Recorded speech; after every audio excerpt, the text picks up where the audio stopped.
So here I'm going to look at atomic structure in a bit more detail, starting off with our previously known theory that electrons orbit the nucleus in shells. When we looked at atomic emission spectra, we found that if you give electrons energy, they can move from one shell up to higher shells, and we previously then came to the conclusion that these shells are actually better thought of as being energy levels. So I'll bring them in now. So our first shell, which is the first energy level, principal quantum number 1. The quantum numbers are numbers that are assigned to electrons. I'll go to that in a little bit more detail later on. But the first shell is the light blue one here. That represents the first energy level. Then our second shell, which is the green one, represents the second energy level there. And the third shell there represents the third energy level. We're now going to have a quick look back at ionization energies. And we know the general trend in ionization energy going across the period is that ionization energy increases. That's because the nuclear attraction for the outermost electron to the nucleus increases because 1. Atomic radius decreases, 2. Nuclear charge increases, and 3. There's negligible electron shielding. So essentially it's harder to remove the outermost electron as you go across the period. But if you have a closer look into this graph here, we can see that there's 2 exceptions, there and there. So there's 2 locations across the period where it's actually easier to remove the outer shell electron than the previous element. And this is even though that element has an extra proton.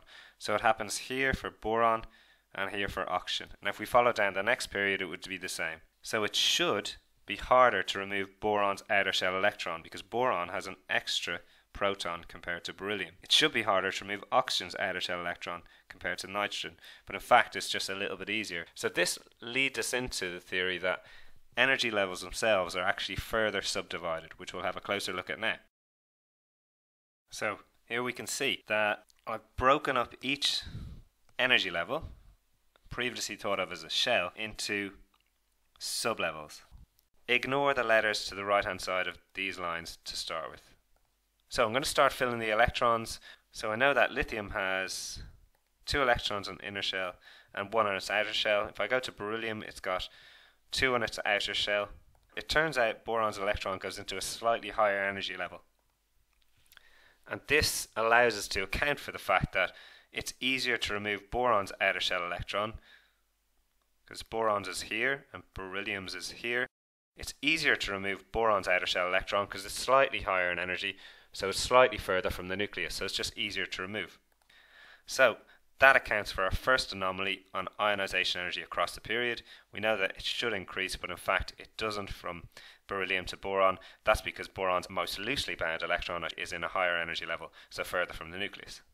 Then we keep going across the periodic table. So I've just drawn in the fact that the 2p level houses a total of 6 more electrons on top of the 2s electrons, okay, and it just so happens that they're broken up into individual orbitals, which I'll explain in a little bit. So let's keep filling through. So this one here was boron's outer shell electron. Now the next electron will be carbons like that, and the next electron will be nitrogens like that. Okay, you'll notice that I filled each electron into separate lines or separate orbitals. This is due to Hundrel of maximum multiplicity. When orbitals of equal energy are available, electrons try to remain unpaired. So this one here was nitrogen's most loosely bound electron. Now I come to oxygen's most loosely bound electron. Oxygen's electron must go in there, or there, or there. So we now have to think, why is it easier to remove oxygen's electron compared to nitrogen's outermost electron? Well, if I remove oxygen's electron like that, I can see that I've got a half-filled set of orbitals. This one, and this one are half-filled. Whereas the oxygen's most loosely bound electron here was in something called an orbital with another electron.